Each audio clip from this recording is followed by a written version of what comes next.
Welcome to career spark. Uttar Pradesh basic Shiksha Parishad द्वारा संचालित प्राथमिक विद्यालयों में 69,000 पदों की सापेक्ष में 31,277 सहायक अध्यापकों की तैनाती किस प्रकार से की जाएगी, इसमें किस प्रकार का रोस्टर लगाया जाता है, किसको फायदा होगा, किसको होगा नुकसान, आज के वीडियो में हम डिस्कस कर लेते हैं और क्या आपको इम्पोर्टेंट है अपने साथ ले जाना।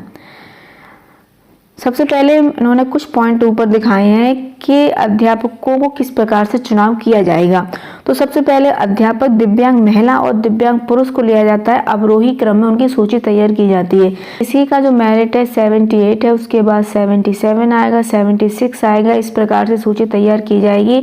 सबसे पहले दिव्यांग महिलाओं को विद्यालय आवंटित किए जाते हैं और उनसे ऑप्शन भी लिए जाते हैं। वो अपनी सुविधा अनुसार विद्यालय का चुनाव कर सकते हैं। उसके बाद जब दिव्यांग महिलाओं का चुनाव हो जाता है, उसके बाद दिव्यांग पुरुष की बारी आती है, उनको भी इसी प्रकार से क्रम में रखा जाता है। जब दिव्यांग महिला और दिव्यांग पुरुष का चुनाव हो जाएगा, उसके बाद महिला अध्यापिकाओं को लिया जाएगा अवरोही क्रम में। महिला अध्यापकों से भी ऑप्शन लिए जाते हैं। उसके बाद आते हैं नव नियुक्त पुरुष अध्यापक। ठीक है, पुरुष अध्यापकों से किसी भी प्रकार का कोई भी विकल्प नहीं लिया जाता है। उनकी जो तैनाती की जाती है वो रोस्टर के माध्यम से की जाती है। इस रोस्टर को हम आगे डिस्कस करेंगे। मास्टर गुणवत्ता अंक समान होने की दशा में क्या होगा, तो अधिक आय वाले अध्यापक को वरीयता दी जाएगी। जैसे दो अध्यापकों के 76 हैं, तो उसमें सबसे पहले जिसकी एज अधिक है उसको पहले लिया जाएगा। और यदि दोनों की ही एज हैं, दोनों की डेट ऑफ बर्थ भी सेम है, तो इन दिस कंडीशन उनका जो इंग्लिश लेटर से उनका जो नाम का पहला वर्ड है, मान लीजिए किसी का ए से स्टार्ट हो रहा है, किसी का बी से, सी से, तो ए वाले को पहले वरीयता दी जाएगी। तो इस प्रकार से गुणवत्ता अंक वाले से विद्यालय लिए जाएंगे। नेक्स्ट, विद्यालयों का चिन्हांकन किस प्रकार से किया गया है, तो यह जो किया गया है वो छात्र अनुपात को देखकर किया गया है। 30-35 पर एक अध्यापक रहते हैं, तो जहां अध्यापक कम है छात्र की अपेक्षा, तो वहां पहले वरीयता दी जाएगी। उन विद्यालयों को सबसे ऊपर रखा गया है जहां एक भी टीचर नहीं है। बार जो अध्यापकों की सूची मांगी गई है उसमें केवल सहायक और हेड की मांगी गई है, उसमें शिक्षा मित्र और अनुदेशकों को नहीं जोड़ा गया है।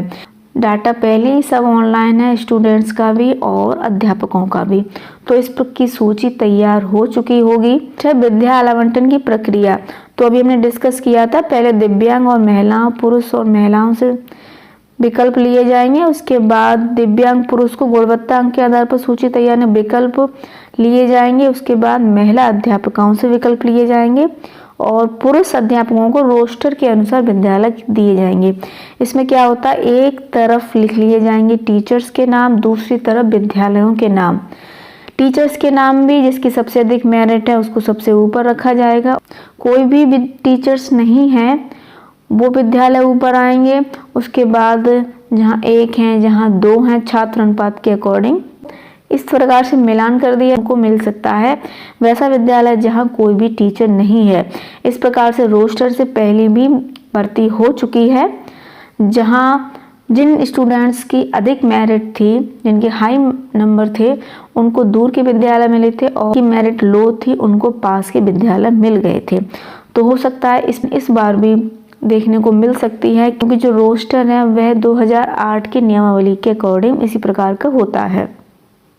4 पॉइंट में दिव्यांग महिला, दिव्यांग पुरुष और महिलाओं को विद्या आवंटन की पूरी प्रक्रिया बताई गई है कि किस प्रकार से इन तीनों प्रकार के अध्यापकों को विद्यालय आवंटित किए जाएंगे। आपको निर्धारित टाइम पे पहुंचना और आपको स्वयं उपस्थित होना। नेक्स्ट में आपको वोटर कार्ड, आधार कार्ड और पैन कार्ड इसमें से आपको ले जाना है। इसके बाद बेसिक शिक्षा अधिकारी अध्यापकों गुणा के आधार पर पंजिका अवरोही क्रम में पूर्व में तैयार करके रखेंगे। यह पंजिका दिव्यांग महिला, दिव्यांग पुरुष और महिला अध्यापकों की तैयार की जाएगी। ठीक है, इसमें कहीं भी अदर स्टूडेंट्स का नाम नहीं है, जिसमें अभ्यर्थी का नाम, पिता का नाम, रजिस्ट्रेशन क्रमांक और जन्म तिथि उपस्थित होने का समय अंकित किया जाएगा।